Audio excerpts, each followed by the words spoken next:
Mengapa engkau makan dan minum dengan penagih pajak dan orang berdosa? Orang yang sehat tidak memerlukan dokter, hanya orang sakit. Aku datang bukan untuk memanggil orang yang menganggap diri benar, tapi orang-orang berdosa.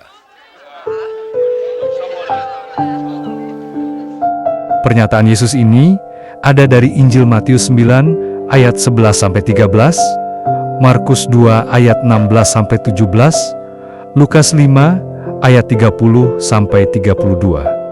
Mengandung makna spiritual yang sangat mendasar dan penuh kasih yang menjadi inti dari pesan keselamatannya. Berikut penjelasannya. Makna spiritual utama. Ini adalah pengingat bahwa tujuan kedatangan Yesus adalah untuk menyelamatkan orang berdosa, bukan untuk menghargai orang yang merasa benar atau sempurna. Ia adalah tabib bagi yang sakit rohani, dan semua yang menyadari kebutuhan akan tobat berhak menerima kasih dan keselamatannya. Rincian makna dalam setiap bagiannya. Kesatu, orang-orang Farisi dan ahli-ahli Taurat bersungut-sungut, "Mengapa kamu makan dan minum bersama-sama dengan pemungut cukai dan orang berdosa?" Farisi dan ahli Taurat melihat diri mereka sebagai orang benar yang patuh pada hukum, sedangkan pemungut cukai yang dianggap pengkhianat dan orang berdosa dianggap rendah dan tidak layak. Bersungut-sungut mereka menunjukkan sikap sombong dan penilaian terhadap orang lain yang membuat mereka jauh dari kasih Allah.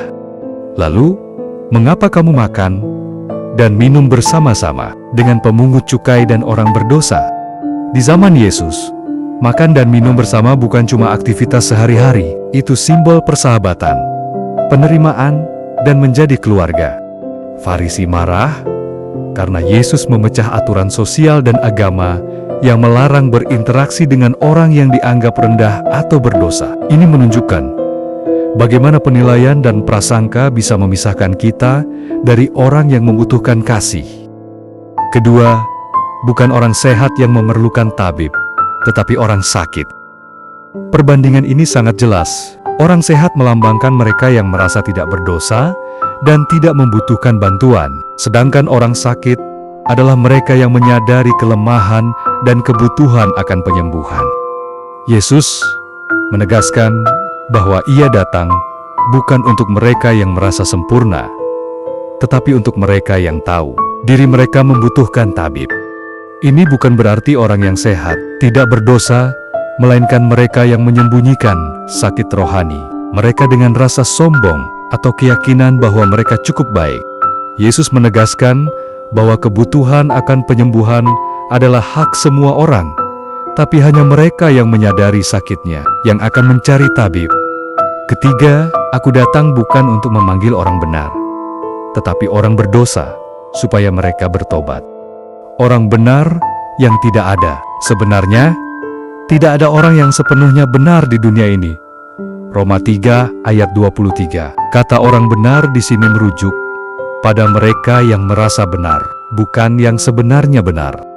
Orang yang merasa benar sebenarnya lebih jauh dari keselamatan karena mereka tidak menyadari kebutuhan akan Yesus. Sementara itu, orang berdosa yang menyadari kesalahannya adalah yang siap menerima kasih dan keselamatan. Tujuan kedatangan Yesus ini adalah inti dari misinya untuk memanggil orang berdosa ke dalam hubungan dengan Allah melalui tobat atau pergantian arah hidup. Tobat sebagai jalan menuju keselamatan. Kata supaya mereka bertobat menunjukkan bahwa kedatangan Yesus bukan untuk membenarkan dosa, tetapi untuk mengundang orang berdosa untuk berubah dan kembali kepada Allah. Tobat sebagai pergantian jalan. Tobat bukan cuma merasa bersalah. Itu perubahan yang sesungguhnya dalam cara berpikir dan bertindak yang dimulai dari penerimaan kasih Yesus.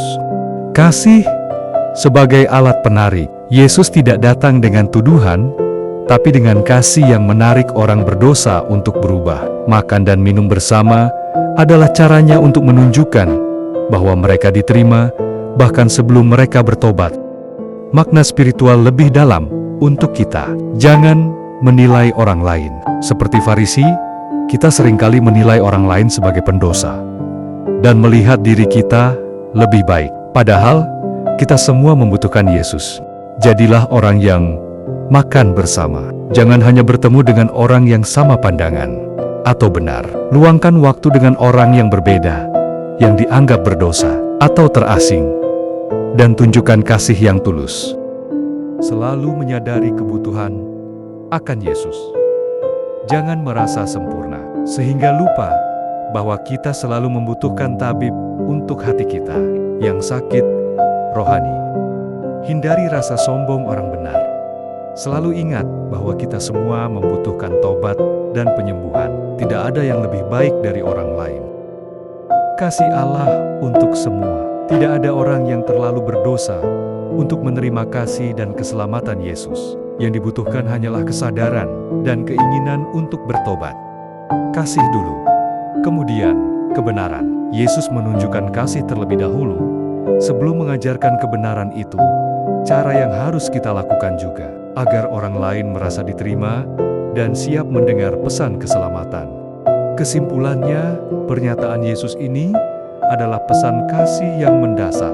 Ia datang untuk semua yang menyadari kebutuhan akan penyembuhan rohani. Tidak ada yang terlalu kecil atau terlalu berdosa untuk menerimanya.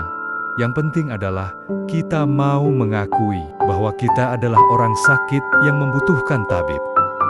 Apakah kamu pernah merasa seperti orang sakit yang membutuhkan penyembuhan dari Yesus? Atau pernahkah berinteraksi dengan orang lain yang dianggap berdosa dengan hati yang penuh kasih?